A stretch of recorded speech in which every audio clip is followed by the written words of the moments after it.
1 Oktober 2014 melakar sejarah untuk Syaiful Akhlil bin Ishaq dan Puan Nur Halimah binti Mahmad atas kelahiran putera sulung mereka.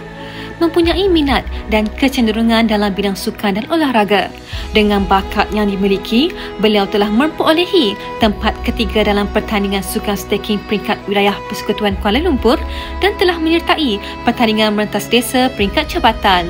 Murid ini juga turut mewakili sekolah dalam pertandingan aerodance sempena Karnival Keboleh Pasaran KIK peringkat wilayah Persekutuan Kuala Lumpur.